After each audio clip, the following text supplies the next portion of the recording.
right, hello everyone. Hello. Thank you all for being here for our second conversation with U.S. Senate candidates. I, again, am Matthew Watkins, Editor-in-Chief of the Texas Tribune, and excited to be here with former U.S. Rep. Colin Allred. Thanks, Matthew. Thanks, Matthew. All right, so I'm gonna do something self-indulgent here and tell a sad story before we start about my earliest encounter with Colin Allred, which was I was a young Texas A&M student in 2004, traveling up to Waco to watch the Baylor A&M game. Go Bears! Yeah. At that time, I think Baylor had lost maybe 19 straight to A&M. I was very confident. As you should have been, yeah. Yeah. In the stands with two of my friends who went to Baylor.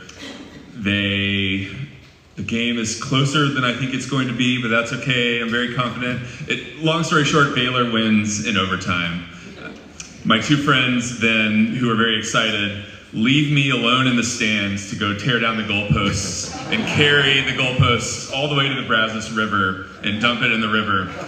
And I am left to walk back it was probably 2 miles to the Baylor campus there by myself. It was very sad. So thanks a lot. Yeah, and I had a hell of a game too. I had like 9 tackles and a sack, and so that was fun. And when you're in Texas, I think you just love sometimes ribbing each other. And every time I see an Aggie, they mention that game, right? So y'all are not over it. Definitely not. Yeah. Definitely not. Well, so I was trying to think, how can I then tie this into this conversation right here? And I think I came up with a way, right? Which is what you are doing now is endeavoring on an attempt to break another long losing streak, this one for the Democrats, right? So tell me a little bit about just what your mindset is getting into this race. Why do you feel like you can be the person to break that streak? Well, I felt really strongly that the Democratic Party had become too associated with elites, that we become too disconnected from working people, and that really bothered me because that's where I come from. I was raised by a single mother, public school teacher. We struggled growing up. We would go to the grocery store and tell people we'd swipe our teacher's credit union debit card, not credit card, and we'd just say a little prayer, hoping it would go through, And I felt really strongly that we need to reconnect with these folks, but also speak much more directly to them. And so what I've been doing is I've been going around the state. Last night I was bartending on 6th Street, which is, fun. But I've been going to construction sites. I smashed my finger building a house in San Antonio with a hammer. I got a little cocky. I try to do it at an angle. I've been working in restaurants, picking up shifts wherever I can, places, going to high school football games, as you and I were talking about, and having conversations with ordinary Texans about what's going on in their lives. And I've been getting so much sense of despair in some cases, but also it's been inspiring to me. There's a grandmother that I met in Houston at Kroger.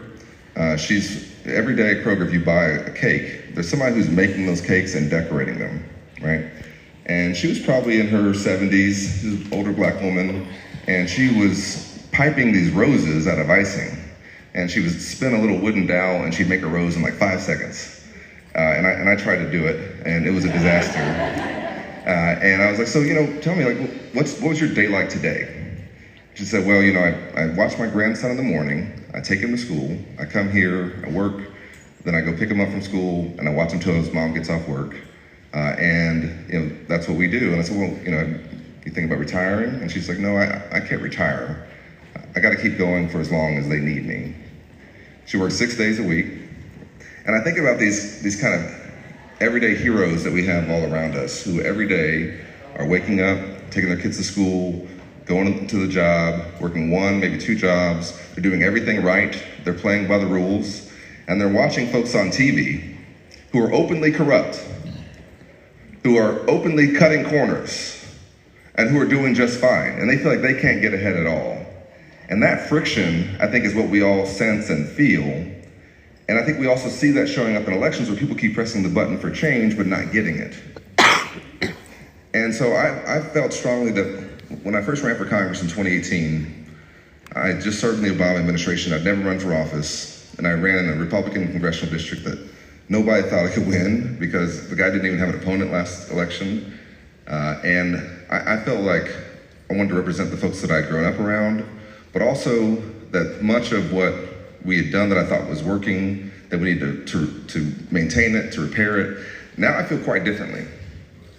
I feel like we need dramatic reform and change, that we have to look at these systems that are deeply corrupt and broken and unrig them, that we have a Congress that is completely broken and that is incapable of meeting its needs. The Congress was in session, if y'all weren't watching the House of Representatives, for about 10 days out of the last 120, right? You can't run a country this way. In my last term in Congress, we went 3 weeks without a speaker. This is not how things work. And I think working people are seeing this and they're thinking, well, who's on my side?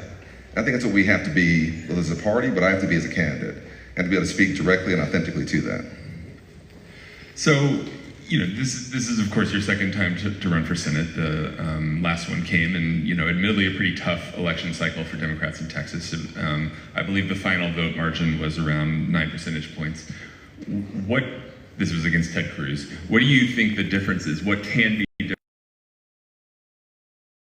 So when you outrun the party by 6 points, and you look at that and you say, okay, there's some things that we did right, but I felt strongly that there were a lot of things that we had to do very differently. And so to me, I almost can't think of anything that I don't want to do differently.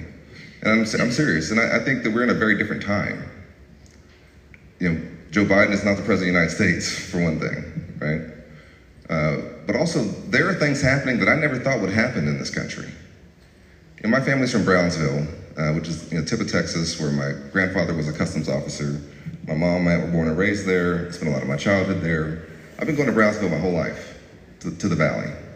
The last time I was in the Valley, the stories I heard and the sense of fear that I felt is something that I've never experienced there. Where teachers were telling me that some of their kids were having to take anti-anxiety medication because they were worried about ICE grabbing a family member while they were at school or something happening while they were away. Where they're talking about the kids were chasing each other around on the playground and shouting like, let me get it. Like they're trying to scare each other by being like the immigration folks. But then you go to the small businesses. I went to a flea market, a Pulga, and it was empty. And the proprietor, she said it was like COVID 2.0 because people were so afraid. And it's not just people who are undocumented, it's people who just don't want to be harassed, right? Or who are worried that if something happens, then maybe they don't know what the outcome will be. And so I just think we're in a very, very different place as a country and as a state. And I'm talking about specific things that I know we can do to get out of this. I have the experience of having done that, of winning tough races. As I mentioned, I got into Congress by winning a tough race. Your reward when you win a tough race is that you get another tough race, right? As the commissioner knows, right? And overperforming in a tough year. And so I have that experience, but I also have seen that in the Congress itself, in order to do what I think needs to be done, we're gonna have to dramatically change the Congress. And there are some things that I think we have to do, and beginning with banning gerrymandering nationwide, which we can do. We passed the bill out of the House.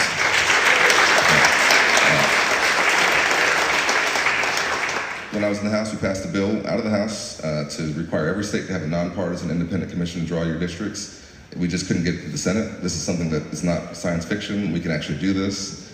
To me, the entire structure of campaign finance is inherently corrupt and cannot work and should be dramatically changed. We should, if we can, of course, overturn Citizens United, but if we can't do that, then you should know who's paying for the ads that are running on your TV and why. You have a self-interest in that. I'll just give you one quick story just to kind of highlight. In 2018, when I ran for Congress, the president's super PAC, President Trump's super PAC, started spending $3 million in that race for some reason. We didn't know why. Like, what are they doing spending money in a congressional race in Dallas? And we found out after the fact, after the election, that there were a couple of Russians who had given money to the Trump super PAC to support my opponent because he had helped them get rid of the ambassador to Ukraine. Their names were Lev Parnas and Igor Fruman. They were charged and convicted in the Southern District of New York. This is not, you can look this up. My opponent was Congressman 1 in the indictment, right? And so hundreds of thousands of dollars of Russian money was spent in the congressional district in Dallas to attack me in front of the folks that I grew up with who knew me since I was this high. And we didn't even know it until after the election. Now, it turned out okay because I won, right? But that shouldn't happen. And so we need to dramatically reform that. When it comes to the Senate, the filibuster is broken. And just so you know, that the use of the filibuster historically was always that it was used very sparingly. It was almost exclusively used to block civil rights legislation, anti-lynching legislation, and if you wanted to object to a bill, you had to stand up and object, and speak, and keep speaking, and keep speaking. That was how you filibustered. That's not how you filibuster anymore. Now all you'd have to do is say, I object.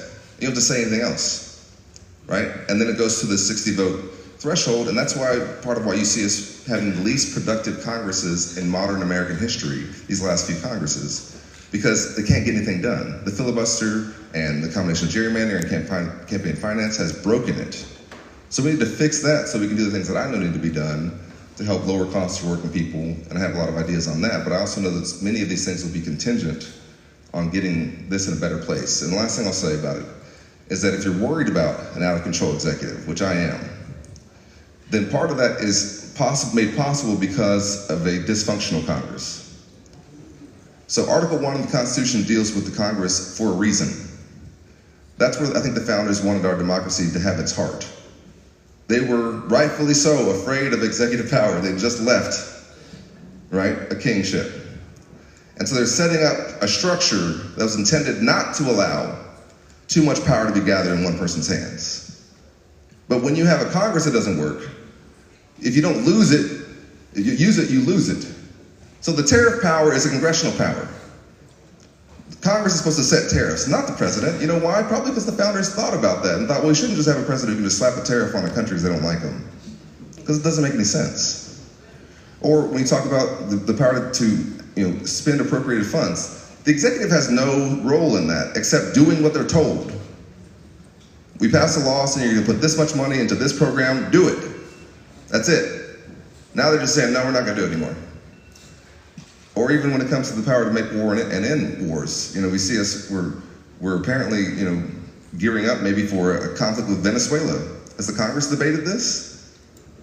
Do we have any role in this? So to me, all of this is part and parcel of needing to know what to do and then being able to show that you can actually win in tough races. Let's talk a little bit about current events. I think it can be instructive in how you would operate as a Senate. We, of course, went through this government shutdown, longest in history. It just recently ended. How do you feel about the Democratic strategy of that? I think it was the right thing to say that if you want my vote, and this is what I would have done if I was in the Senate, that if you want my vote, it'll be contingent on saving people's health care from going through the roof. That was the right thing to say. It was the wrong thing to fold without getting that. Right? And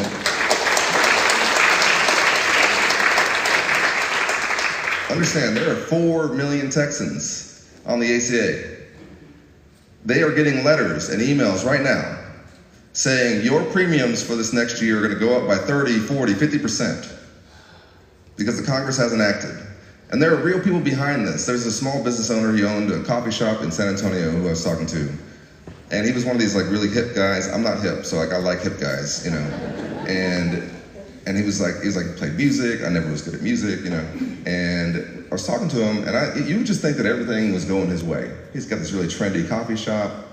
He and his wife own it. She does the baking. He does the coffee. It's really very cute. And I'm talking to him, and it turns out he has a daughter with epilepsy. And one of their treatments, just one, cost $26,000 for their daughter. This is on the ACA. This is during this whole debate. And he was telling me, I just really hope that they can find a way to keep these costs from going up. Because for us, it's very real, right? There are real people behind these things. And now what we're gonna see is these costs are gonna dramatically go up for people. I have no faith in the Republican Congress to come in and do something about the ACA. In fact, all I've seen from them is that they're going to try and find some cost savings. So what's that going to be? And for very real folks, this is now something that is going to become a problem. And my issue is, the biggest divide, and I said this in a speech the other night, the biggest divide I see in the party is not between like progressives and moderates or even by age. It's by whether you recognize the moment that we're in and the fight that it requires or whether you don't. Like that's the divide that I see. And that's what I thought the test that was failed in this instance. Because if you tell people, and this is something I feel really strongly, if you tell people you're going to fight for something, and then you fold without getting it, why should they believe you next time? Why? Based on what? And so and to me, I think often in Texas, what we're running against is cynicism. Sometimes it's not even against the Republican Party. It's against the idea that nothing can change, right? And that why should I jump through all the hoops of voting if nothing in my life is going to get better, right? And when I was a voting rights lawyer after I was in the NFL, and I was registering voters, and I talked to them, they're like, man, what does it matter, man? And I try and go through my list of things that I think it's going to do, and they're like, nah, they ain't going to do nothing. And so when you do stuff like this, you contribute to that. And that to me is part of a bigger problem that we have.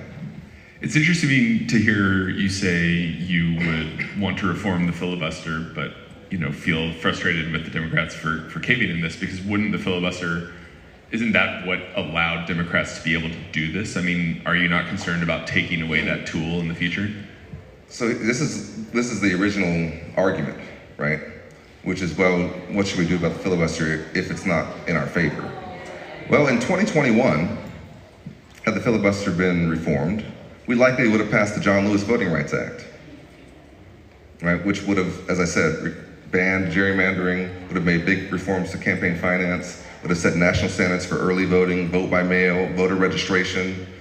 And so who knows what would have been different had we done that. But also then we would have been judged by the American people on that.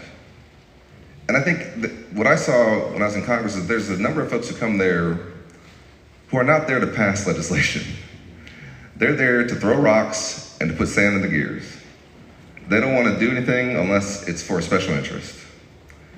And then there are folks whose impulse, and even some of these are conservatives as well, but they really want to do some things and put some things into law. And I think that we can't continue to have Congresses that pass in the dozens of bills in a 2-year period, because we're not responsive enough to what's happening in the country when that happens. And so if something is getting in the way of that, the consideration isn't, well, what should we worry about what it's going to do when we don't have the power? The consideration is, well, then that'll be the will of the people. But also, the Senate of the United States used to be called the greatest deliberative body in the world. People used to talk about it and be like, wow, go watch the United States Senate. It's incredible. Foreigners would come in and sit and watch and watch the debates. No one is debating anymore. And listen, I'm not trying to say we can go back to the days of arguing with Clay and on the Senate floor. That's probably not going to happen. But at least say what you believe in. Do y'all remember when Cory Booker was talking for like 30 days or whatever? Like, Cory's a friend of mine. I texted him. I was like, man, I hope you don't have to go to the bathroom, brother. Like, if you remember when Cory was talking, and I think he went like, what was it, over a day.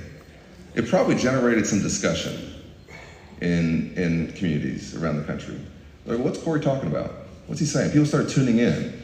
News started cutting over to it. They started saying, well, what's the issue? And what is often happening is that people don't even know what's being debated, and these laws are passing, in some cases, before anyone has had a chance to even know about it.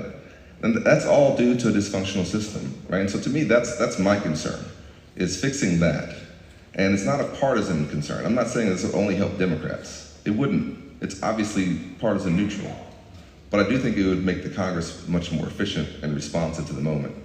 And when you have things like AI coming up and the disruption that it's going to cause, my concern isn't with AI or the size of our problems. It's with the smallness of our ability to respond to things, right? That's the bigger issue we're going to face. That's the choke point that we're going to face, is not that we have big problems. We've always had big problems. We've always had big things we have to solve. But we don't have the structures to efficiently fix them now. So, I mean, if you are elected to the Senate, that's 2 years with Donald Trump still as the president. What's the strategy during that time? Well, to be honest, my first 2 years in Congress were with the Trump administration, and I got a lot of work done with them. I've opened a VA hospital in my district that spent a year working with the Trump administration to get an abandoned Baylor Scott and White hospital donated to the VA. It's the first time that ever happened. And if you want to see a square peg trying to go into a round hole, try to give something to the government. They would not expect. They're like, well, the GAO standards. I'm like, I don't care about GAO. Just take the hospital. It's a $400 million facility. And I was the first member of Congress to ever take paternity leave because my wife and I, having great timing, had our first son a month into my time in Congress. And I took paternity leave. I wrote an op-ed in the Dallas Morning News, and this is why I'm doing it. I included a study from the Department of Labor saying that when men take leave, it has benefits for the men themselves, for their spouses, for the entire family, that more men should take leave, and that I want to pass universal paid leave for everyone. And Ivanka Trump was into this. And so they invited me to the White House. I went to the White House and did an event with them on paid leave. I put forward a bill that Donald Trump called out in the State of the Union. It never became law, but it was finding areas where you can agree. Veterans, paid leave, what can we agree on? The USMCA, the US-Mexico-Canada Trade Agreement. Texas is the #1 trade state in the country. We're the #1 trade state, particularly with Mexico, also with Canada. And so, I was one of the ones most instrumental in working with the trade advisor at that time, Lighthizer, to try and pass the USMCA out of the House. We got it to a point where both the AFL-CIO and the Chamber of Commerce were supporting it. And I think it has helped continue the vibrant trade between the US and Mexico. There's a lot that we can do together, right? But what I will not do, and what I see on the other side, is bootlick and lie down and allow them to do whatever the hell they want to our Constitution and to our people. I am so beside myself with this idea that people are openly running for the United States Senate here in this state saying, don't worry, I'll be the top bootlicker. They're openly running ads right now saying 99% of the time I'll lick the boots. Vote for me. Don't vote for me because of 30 years of service. Don't vote for me because of what I'm going to do. Vote for me because I'm the biggest follower you can find. So the hell, anybody can do that. We can find anybody to do that. Why should you do it? And anyway, don't get me started. But so what was the topic anyway? So yeah, that's what I did. Okay, all right, yeah. Well, let's talk about there's of course a primary on the other side too. 3 candidates. Yeah. Anyone you particularly like to see come out of that race? I mean, I've got a whole joke routine that I can go into, but I do think that's kind of like I said, it's like the newest reality TV show, like America's Next Top Bootlicker. That's what I see. Who can be the biggest follower? Who can pursue one person? And I'm like, man, come on, we got 30 million Texans. And we have a long tradition of Senate leaders, and also just leaders in general from our state, who people thought, one thing I know about them is they're Texan. And not everything that any president wants to do is going to be in our interest. I mean, I had to stand up to my party on several things. Where's the evidence that they'll do that?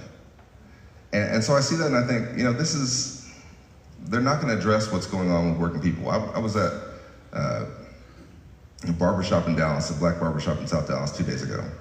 And, I don't have much hair anymore, so they just shave it all off again.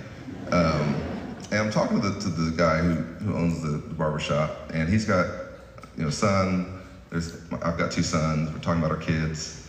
And I was asking him about, how are things going? He's like, I gotta be honest with you, man. We're struggling. He's like, I've owned this barbershop for 8 years. I got a son who's in school. He wants to become an engineer. And he's like, I'm paying $2,300 a month on rent. And I said, well, that could be a mortgage. He said, yeah, but I just couldn't put enough together for a down payment. And also, for barbers, I don't know exactly what I'm gonna get every month, so it's a little bit uneven. And it reminded me of my mom, because my mom rented a house for 20 years in Dallas. For 20 years, she rented a house so I could go to a good school, right? She rented this house in a part of Dallas so I could go to a good public school. And it wasn't until I was in the NFL that I could help her buy the house because I could help her with the down payment. She could afford the mortgage, she just couldn't afford the down payment. So one of the policies that I'm advocating for in this campaign is down payment assistance for first-time home buyers or for payment. So one of the policies that I'm advocating for in this campaign is down payment assistance for first-time home buyers or for folks,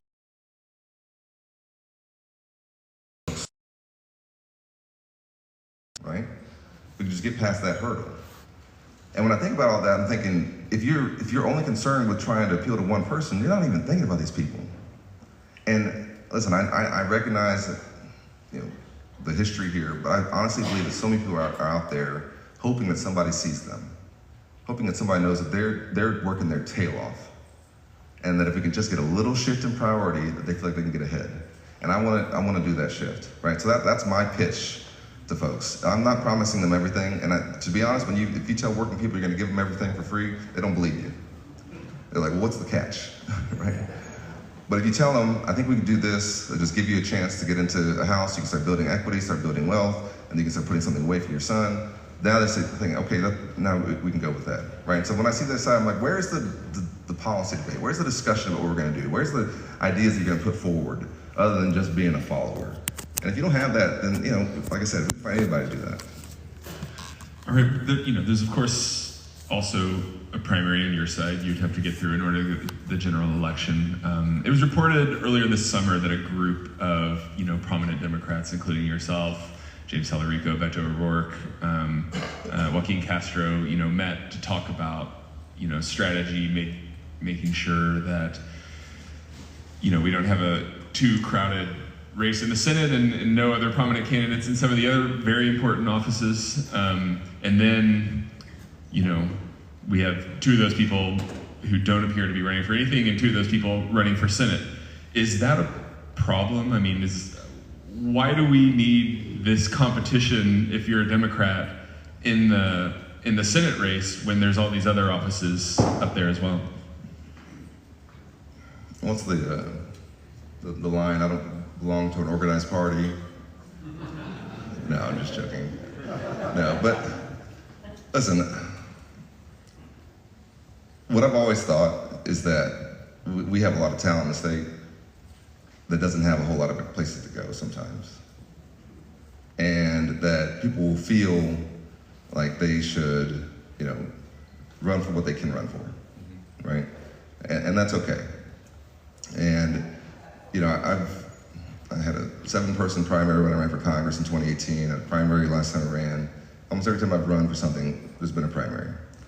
But I've always been focused on the general election and on how we win that, right? Because I think that's the hardest part. And I've gotten across that line in a really tough district that was drawn for a Republican. I know, been through that scrutiny. I know kind of what goes into that. And I also know what I think we're challenged by here in Texas, which is, as I said, we're often not running against just Republicans. We're running against a cynicism, not just a cynicism, maybe even an earned belief that nothing will change. And when I was out there registering voters before I ever ran for office, and when I wasn't asking who they were going to vote for, there was I saw, and I always try to remember this feeling when I talk to people about, well, what's going to change for me in my life? Like, why should I go through all these hoops? It's very difficult to vote in this state, so why should I have to put up with it, right? And so that, I think, is what we're often competing against. And so I've always tried to not only, talk the talk, but walk the walk. And make sure that if I say I'm going to do something, because I know that if there's an instance where you're not doing that, that folks will take that and say, oh, they're just another politician. And so, when I say I'm not going to take corporate PAC money, which for 8 years I've never taken a dime of corporate PAC money, I do that because I don't want people to feel like, that if I'm making a decision, that's going to be based on what some corporation is paying me. Or when I say that I'm not going to trade stocks, even though it's legal to trade stocks, that I'm not going to do that. And I never did that. I think we should ban it. I think it's ridiculous that members of Congress are trading stocks on issues that they have insider information about.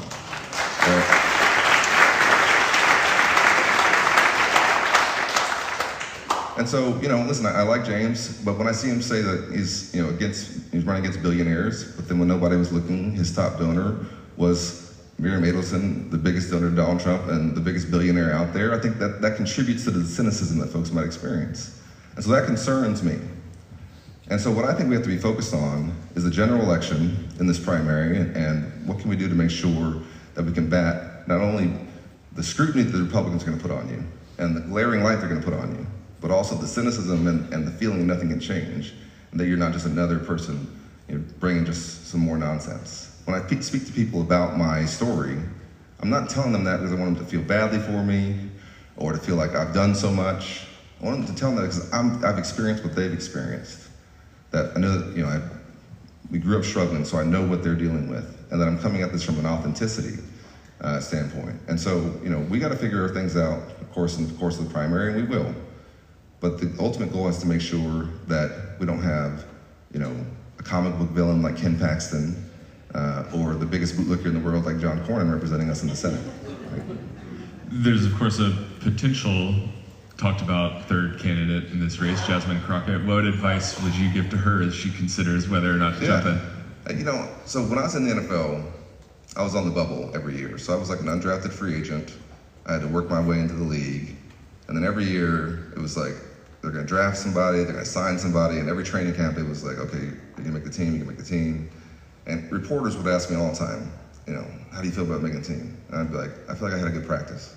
Because I'm focused on what I'm doing, right? And that's what I do in these races. I feel like I'm focused on what I'm doing. And, I like Jasmine, she's a friend of mine. We served together representing Dallas, and I think she's a fighter. I appreciate that. So like, to me, what I have to do is what I feel like I need to be doing. And when you've been through enough races like I have, you also kind of feel like the chips are going to fall where they may, And so that's my approach. But like I said, from the very beginning of this discussion, what I've felt this entire time is that we have to spend our time speaking to and reconnecting with working people who feel like we've lost touch with them. And that's what I've been pursuing everywhere around the state, and that's what I'm gonna keep doing. What do you think the most important difference between you and James Tallarico is? Yeah, I mean, like I said, I already talked a little bit about what I think when you're talking the talk and all that. But listen, I also, I want to make sure that folks know I have the experience, of course, but also, that I'm coming at this from a perspective of trying to serve in a way that I think can bring us back together as a state, and that's fine. Like I'm not here to spend too much time on other folks. What I do think we have to have, though, is the ability to withstand what I know the Republicans are going to do in the general election. And I've been through multiple multi-million-dollar races with the Republicans. All they can ever really say about me is, something that maybe the National Party is talking about, because they don't have any hooks on me, right? And so that's the armor that I have, and I've been through that ringer. It's a big step to then have that much scrutiny and to have some things that have not been scrutinized in the past, right? And so, I'm not really somebody who enjoys that. I just think that's part of the reality of running in a state where you're gonna have to do everything right just to have a chance, right? And so that's the record that I bring, but then also I'm putting forward ideas.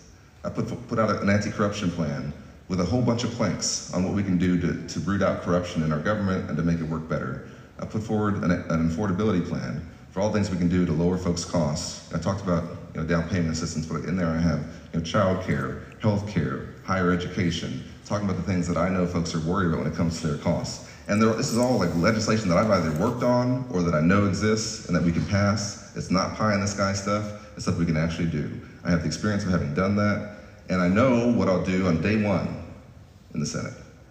But I also know what I have to take on, and I think that's part of the experience as well, which is that when I first got to the Congress, it took me a little while to kind of get my sea legs, and then I started realizing there's some things here that are just not working. And I come into this with the attitude that we have to dramatically reform some of these actual structural things, or we'll have a hard time responding to any of the policy issues we want to reach. You talked about ads being run against you in the general election. That immediately brings to mind, to me, the sort of parade of ads during your last Senate race related to transgender athletes in sports. The tagline in the advertisements was "No men in women's sports." The conventional wisdom is that those ads did a lot of damage to you. Where do you stand on that position right now? I mean, I'm sure they might have. I don't know. I think in many, as I said in that campaign, and I believe, Ted Cruz had nothing to say about himself or what he was going to do for people, and so all he could do is try to fearmonger and distract. But listen, I think that what we've seen is that, and I did respond to the ads, and I think that's part of why I ran so far ahead of the presidential ticket at the same time, because they did not, right? But you have to tell people where you stand on issues. That's part of running for office, right? And you know, I'm a civil rights lawyer by training. I've always been somebody who believes deeply that any form of discrimination is, you know, any form of discrimination that we allow to fester is a threat to everything, to everyone else's rights, and that we have to stamp it out everywhere. And so, you know, help pass legislation to try and make sure that we have protections for trans folks. I'm also an athlete, and I recognize that in sports, fairness is a factor that, you know, many people, that's key to the sport.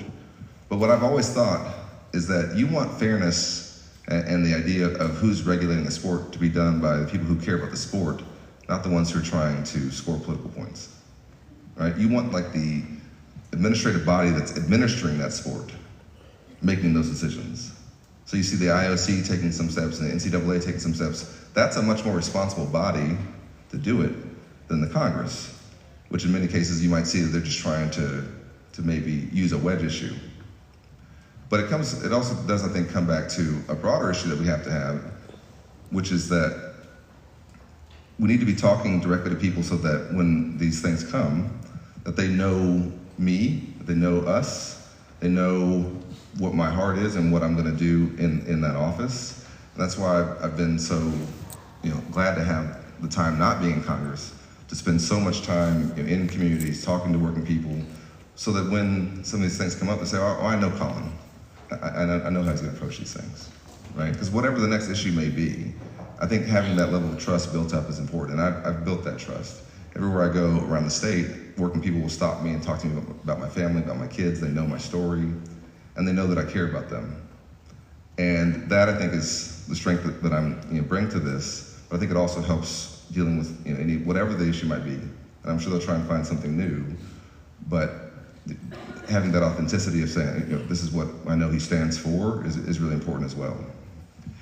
One of the big questions I feel like that always comes up in the Democratic campaign in Texas is, what is the strategy to change the dynamic that, you know, traditionally has happened here?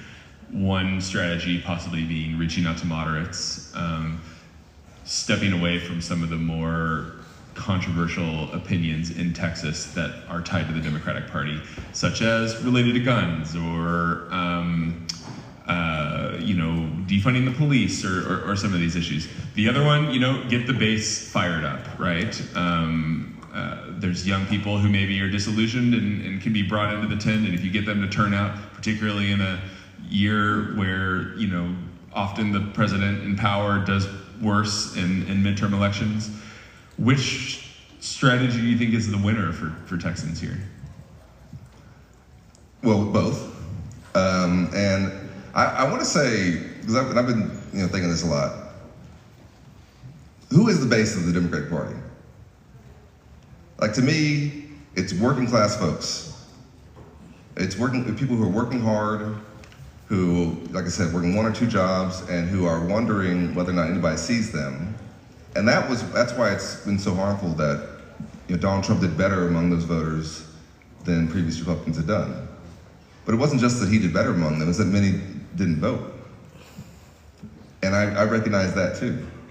And so to me, when we talk about the base of the party and turning out the base, I often want to say, yeah, and the base is working people who we have to make sure that we're talking to and we have specific plans for.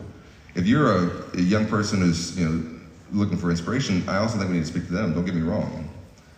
But the base and the root of the party to me is these folks who I know are doing what my mom was doing, working two, maybe three jobs. They're taking care of their kids, and going to vote is a big sacrifice of time and effort. And there has to be a reason why that would fit into their life. And those are the folks I think we have to speak most directly to. But I want to say this, we don't need to be national Democratic Party representatives. I'm certainly not. When I was in Congress, you know, I never would look at things through the lens of, is this good for the party? Is this good for, you know, I would just look, is this good for my district? And I think we've had enough of people who are only thinking from a partisan lens, right? I was the most bipartisan Texan in Congress, not because I was sacrificing my values. In fact, I think Republicans don't respect it when you sacrifice your values to try and work with them. It was because I would find areas where we can get things done, right? And so I don't want to be a senator for the Democratic Party or for the National Party or for I want to be a senator for Texas. And I know who we are. I'm a 4th-generation Texan. My boys are 5th-generation Texans. And as you know, I went to Baylor. I live 10 minutes from where I was born. I think I know a bit about who we are, and I know what kind of those limits are of what I think what people believe. But I also know where I think it can lead us into some areas where I think we can do better. So I think we're wasting a lot of our talent in this state. That we have so many talented kids in our public schools who we're not giving it a good enough chance to. That we have so much opportunity here, that people are coming here to the state, and the one thing that's holding us back is the extremism in our elected officials and our politicians who've got their heads so far up their rear ends that they are only thinking about what the national party's telling them to do. Can you imagine a scenario ever in the past in Texas where the president would tell the state legislature to make 5 new districts and they would just go do it? Like step and fetch. You know what I mean? Like, come on now. Like, since when is that who we are as Texans?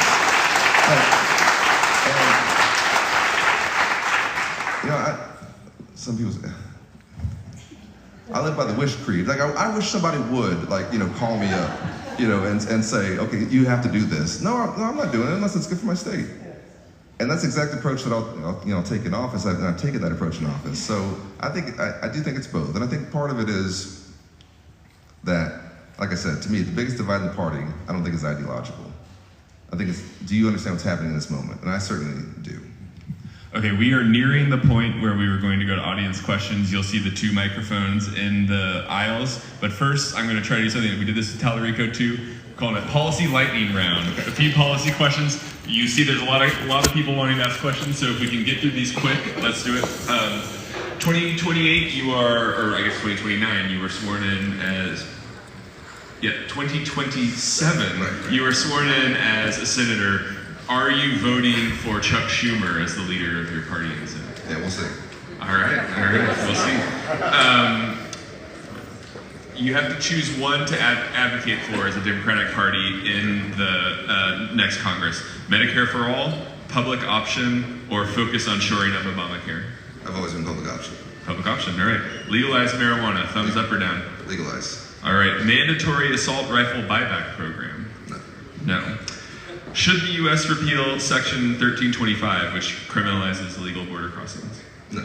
No? Okay, and then last one. Do you believe Donald Trump has committed offenses during his first 2 years that he should be impeached and removed from office for? Listen, I think we have to rein in this president. So is that a yes? All right, excellent. Let's go to the questions.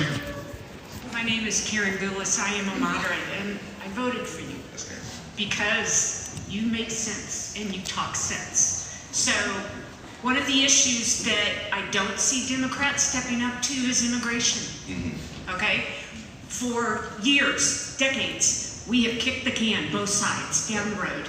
2024, we had a Republican-led bipartisan answer with real sense answers. I owned an air conditioning company. I could not get Hispanic work. I could not do what I did if I didn't have Hispanic workers. We need them here and working. How do we get that reenacted? Talk about it in the Democratic Party. How do we get people who are here in this country and working, paying taxes, and being part of our society, and not being 6 years down the road, being 6 weeks? That's right. There are answers here, and we need to push that message because I think people are afraid of it, and I want to know how you stand on it. Yeah, well, thank you. I appreciate that. And just really quickly, I'll say that I worked a lot on immigration issues in Congress, and where it always broke down was on the willingness on both sides to say, this is what I stand for, this is what I know we have to do. You'd see Democrats who'd oftentimes say, have some issues with border enforcement, security, and you'd see Republicans often say, well, we want to talk about what we're going to do with folks who are here, who are undocumented. And I was part of some bipartisan bills to try and actually just work our way through that. And so we have to do all of this at once, right? But to your point on that Senate bill, and folks should remember, this was, I think, $20 billion additionally for more security, for more immigration judges, for more administrative personnel.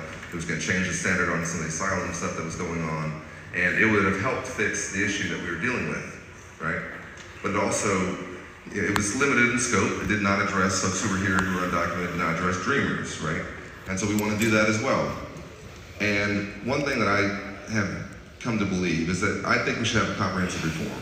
But if we can't get it all at once, then we need to start doing what we can right away, to your point, right? That we know the DREAM Act should pass, we passed it out of the House, we need to make that law, of course. But then also on visa reform, so that for folks who want to come here to work, or who are here already who are working, that we need to get that going now, right? That we should do something about a broken visa system that is not meeting the needs of our economy, right? But one thing I want to say also is that this administration, in my opinion, is unconstitutionally and outrageously using immigration to harass and to terrorize communities. And what they are doing is not about the border, it's about terror here in our communities, right? And it does make it harder for small business owners like you and for business owners around the state, because what I'm hearing from folks is that many people are not showing up to work. And it's not always that they're undocumented, right? It's that they might then have a gap in their child care. They might not be able to work. There's many things that come into this, or just fear. And so we have to, I think, put forward an alternative of what immigration can actually look like in a positive way.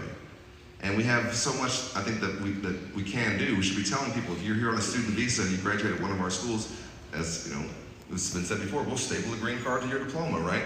That we'll make sure that you can stay here because we need you to stay here, right? And I do think the ideas are there, and I've worked on them. But the political calculation and strength to do it has not been, right? And I often say this, and I think it's true, there are some people who just want to have the problem so they can campaign on it. They don't want to actually fix it. But we've gotten to the point to where the business community is speaking very loudly. In my area, the Dallas Regional Chamber of Commerce is very clear that we have to have immigration reform to meet the needs of our business economy, where our teachers and our school systems are telling us very clearly that we have to address this, right? Where our small businesses, particularly the ones who rely on Latinos and Hispanics to be a part of their purchasing power coming in, that has to be addressed, right? So we have reached the point where this has to happen. But we also have to stand up to what I think this administration is doing. And I am so outraged. And I can't tell you, somebody who spent, like I said, most of my life going to the Valley. And it's not just the Valley, but I felt it strongly there because the Valley is always a place where I think people felt safe and surrounded by community, right? It's a close-knit community. That something is being lost here. And then we have to stand up to that too. All right.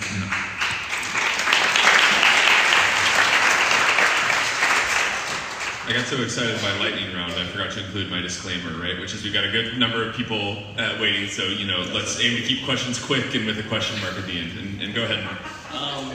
My name is Anthony. I'm from the Hobby School of Public Policy in Houston.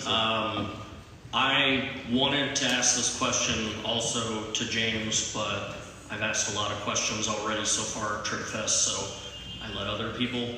But I want to ask, given the concentration of effort on congressional Republican side, there's a lot of context of regular people don't want to see other regular people as their enemies, but congressional Republicans do. They were fully willing to let the shutdown continue as long as needed, at the detriment to millions of people, just so that they could get their agenda, which also hurts millions of people, to pass. So what leverage, what you said in your own context was congressional Democrats folding, what leverage did they actually have given that context when they're the only ones that appear to have a moral backing to their stance? Thank you. Yeah. And let me be clear, Republicans were in charge of the House, the Senate, and the White House. This was their shutdown, and it was their refusal to negotiate that led to it. But the Congress is like anything else. It's like a family. If you want to get somebody to do something, you might have to negotiate a little bit. And if you are asking for someone's vote, then you have to say, what are you going to do to make sure you earn my vote? And the Democrats' position was, we want to try and save people's health care from skyrocketing, which is a very reasonable position. And I think also even has bipartisan support, although I don't think they'll do it on their own now, right? And so that's the right fight to have, to say, if you want my vote, this is what I need in return. This happens all the time. They're refusing to negotiate, as you said, right? And I think that in many cases, the administration was taking hostages. For example, saying we're not going to pay SNAP benefits. That's starving people. So they're saying, in order to not save people's health care, we're going to starve people. We need to make sure people know that. And that's what I think was part of that. But what I did not think was okay was to tell people, this is what I'm fighting for. And then to say, you know what, I didn't mean it. I'm just going to go ahead and fold. That to me is then the next fight, they say, well, I don't know that I believe that you're actually going to fight for that, right? And I do think that this president responds to one thing, and that's strength. You need to show strength in response to it too, right? That if you want my vote, I'm going to stand up to you and say this is what I need in return. And that I think was something that we should have done. Thank you. Next question. Hi, my name is Singh, and first of all, go Bears. Yeah, right. So, as we know, you growing up and struggling as a child, what will you do to help those children who live in Dallas make sure that I am here for you and you won't go hungry? I love that question. Thank you, brother. So I've always seen us in the business of not making outcomes, but opportunities, right? To me, what people are asking for is not that you're going to deliver something to them on a plate. They're asking for you to give them a chance to do it themselves. And I see it as sort of like ladders of opportunity. That's kind of how I picture it. And I know what mattered for me. I went to a good public school in Dallas, right? It was diverse, it had good teachers. I still text with my high school coach and my high school principal. I'm still afraid of both of them, right?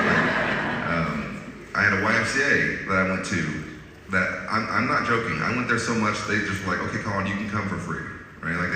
And I had a counselor who I met when I was 9 years old at the YMCA who is still a good friend of mine, right? And I had people in my life who went above and beyond, but there were also policies that were important. I went to a pre-K that was provided through Head Start, right? So if you want to talk about how do we build up strong kids? Well, it starts with early childhood education. Then send them to a good public school. Then make sure in those schools that they're not being discriminated against and that they're getting a full education. Make sure that while we're doing that, we're not teaching to a test, but teaching them how to learn the answer. And then when they come out of that school, let's give them options on what they're going to do next. Is it going to be a professional school to get professional skills training? Going to be a plumber, pipe fitter, carpenter? Great. We'll teach you how to do that. You want to go to college? That's great. Here's a free community college for you. That's part of my platform, so you can go to community college.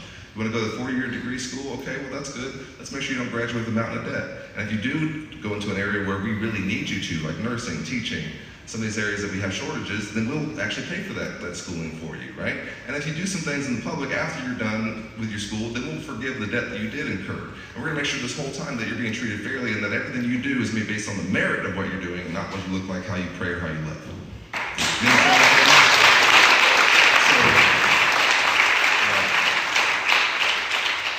That's my rap version of what I do. But you're absolutely right, man. When you said hungry kids, my wife and I were volunteering at the North Texas Food Bank the other day on Veterans Day, and we do that a lot. We're big fans of the North Texas Food Bank, and I know y'all have great food banks here in Austin as well. Kids are not responsible for what the situation they're born into. And if there's one thing you can judge a society by, it's how they treat their most vulnerable. If you are a kid and you're hungry, you can't learn, you can't dream, you can't picture the future. And so let's just take it from a dollars and cents point of view. You're then also more likely to be dependent on the government in the future. So let's do it on the front end. Let's invest in you there. Let's believe that you have a chance, right? And that's where I've always felt this kind of conviction that everything we should do should be aimed towards, at the very least, setting these kids on a good path at the beginning. And then it's up to them. It's up to them what they do after that.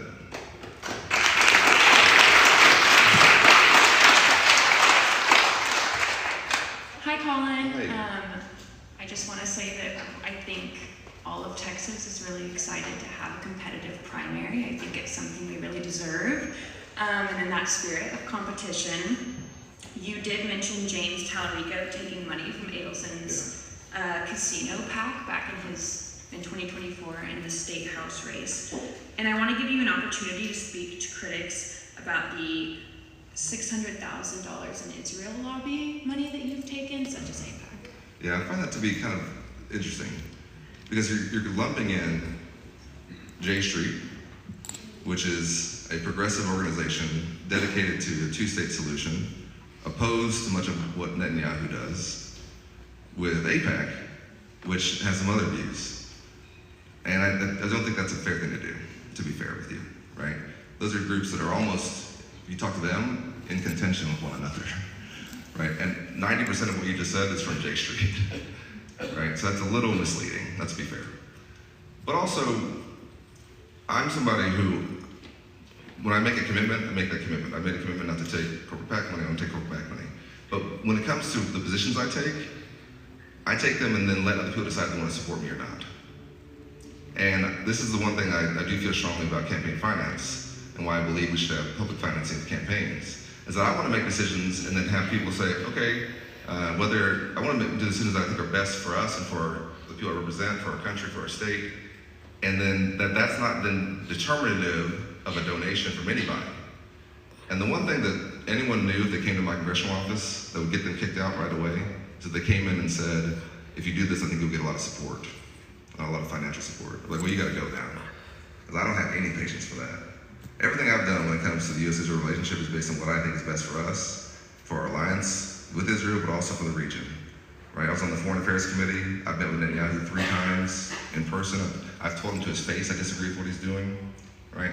And I also recognize that our relationship with Israel is not just about this current administration, just like their relationship with us is not just about this current administration, right? Long-term strategic alliances are not just based on short-term actions, even if they're terrible, right? And so I can say with full confidence that I disagree with the prosecution of the war in Gaza and think that, while October 7th was a horrific tragedy, that the prosecution of it was not commensurate with what happened. And also say that I think now the most productive role the United States can play is in building up the conditions for an independent Palestinian state where, based in the West Bank and Gaza, in which they can have independence and security. But that will also be, I think, in my opinion, in the interest of Israel as well, for their security. And that's the only lasting solution that I think is legitimate, right? But I also think that the leaders that are in place now are probably not the ones who are going to be the ones who make that happen. And that's not just on the Israeli side, it's also on the PLO side. And I've met with Abbas, the head of the Palestinian Authority. I know these folks, I've been working on these issues. We need to have some element of breaking out of this, but I do think there's, as bad as things are, and don't take this the wrong way, I think there's an opportunity to use this horrific period we've gone through to reset and to say, okay, how can we now move forward and rebuild Gaza, make sure the West Bank has autonomy, and then start building our way towards an independent Palestinian state? And how can we also make sure that Israel remains a Jewish democracy in which folks feel like they have security and can flourish? I think it's possible, but in order to do that, we're going to have to be able to talk with both sides and with many different people who have opinions on the issue. Okay, so we got 2 minutes left and 2 questioners, so let's see if we can do 1 minute for each one. Hi, my name's Cooper. I'm the video editor for the student newspaper at the University of North Texas. Okay. Bowman Green. My dad's a big fan of yours, but I wanted to ask you about, as a young person, I wanted to ask you about the cost of living crisis. Yeah. That's something that the Trump administration was a winning issue for their campaign, and I'm just wondering how you think Democrats can deal with the cost of living crisis in the future elections. Yeah, thank you. And I'll be quick. I think the first thing to do is make sure folks know that they've made it worse. That these tariffs are costing working families $2,000 more a year. That their quinceañeras, their birthday parties, their Christmas, their Hanukkahs are going to be more expensive because of these tariffs. That they've raised your costs in that bill they just passed. They've raised your light bill because they decided they're not going to invest in solar and wind energy anymore. Guess what? We're the #1 wind energy state in the country. We're #2 in solar. They make your light bill go up, right? That they're making every area of your life they've made more expensive with their policies, including healthcare and withdrawing from things like loan forgiveness for students. So for young people, they've made your life more expensive, right? But here's what we can do to fix it, right? We can reassert our role on tariffs, and we can go after the drivers of costs for young people, which in particular are higher education, housing, and healthcare, right? That we can go after these areas, and childcare for some, right? That we can have concrete, specific plans that I put forward that can actually help address that. So you can start building wealth earlier. But one of the things that concerns me most about young people is that you're buying a house 15 years later than previous generations. And it's not because you're lazy, it's because you can't afford it, right? And so what we need to do is get you quicker on that path to wealth and to building wealth, as opposed to you know, throwing money down the proverbial drain of renting for so long. And that to me will also set you on a path to being able to afford to start a family earlier, some of the things that people are putting off because they can't afford it, right? So I'm really concerned about it.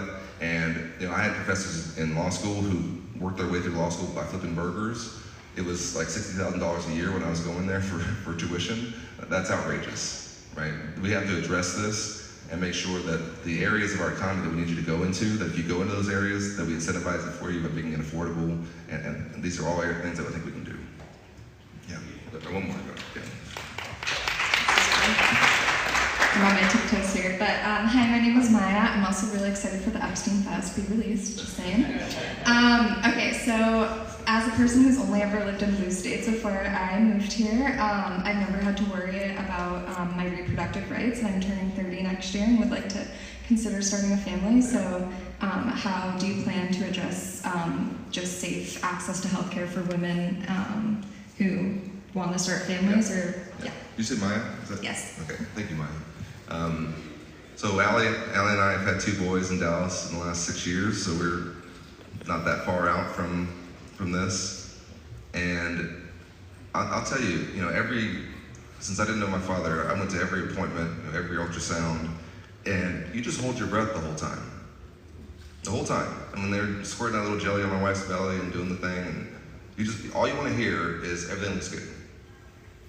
But if you were to hear that there's a problem, the only thing you want to hear next is, here's the plan to make sure you're going to be okay. And instead of hearing that, Texas women are hearing, there's a problem, there's nothing I can do to help you. And that's outrageous. It's unbelievable. It's unacceptable. Like, it's whatever word you want to use. And there are women we know this now, for some good reporting, who have died because they were denied care. I'm friends with folks like Amanda Zarowski, who were denied care and then may never be able to have children of their own. We're having women in Texas going to hospitals, having, you know, miscarrying or some other issue, and being turned away and told, you're not sick enough. Come back when you're closer to death. And this is an enormous civil rights issue, personal issue. It's also going to affect every other area of our lives. Our universities are being impacted by it. Our medical schools sure are being impacted by it. Our businesses are being impacted by it, because when they were trying to bring someone like you from out of state to come into work here, one of the questions you'll ask them probably is, what if I want to start a family? And that's before you even get to the fact that this decision should be between a woman, her doctor, and her God anyway, right? So,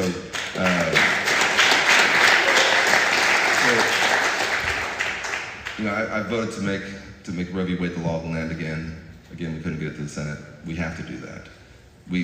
As everybody, I'm sure here knows this, but for anyone, you know, who doesn't, Roe v. Wade was a court case that set forward some standards that it was struck down, but the principle of it was not declared unconstitutional, so we can pass legislation to restore it. And that's what I think we have to do. And so I thank you for this question. I think that this is one of the things that is most upsetting to me. It's happening in our state right now, that women are going through this. And the fact that we have a bounty law that's in place where anybody can privately sue someone for helping someone get access to an abortion is unbelievable. And the repercussions, as I said, are beyond just those individual families, as if that was not enough, which it is. But when you've met the women that I've met, and you've heard their stories, like Dr. Austin Denard, who's a friend of mine, who herself is an OBGYN in Dallas. She's married to an OBGYN in Dallas. She noticed herself on her own ultrasound that her baby's skull was not forming. And that she was going to have to leave. She knew immediately that she was going to leave the state.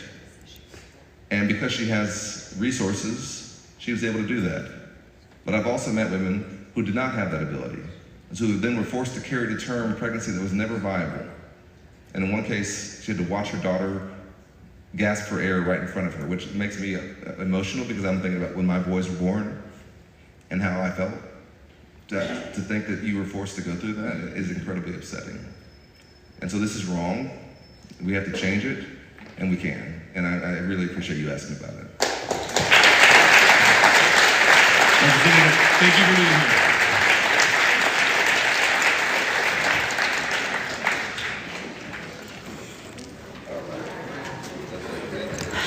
Thank you all so much for tuning into our live stream of a conversation one-on-one with our editor-in-chief, Matthew Watkins, and former Congressman Colin Allred. My apologies. I believe this is all we have for live streaming today, but please tune in tomorrow. We're going to be celebrating Open Congress. It is open to and free to the public on Congress Avenue. If you're in Austin, I would love to see you down here.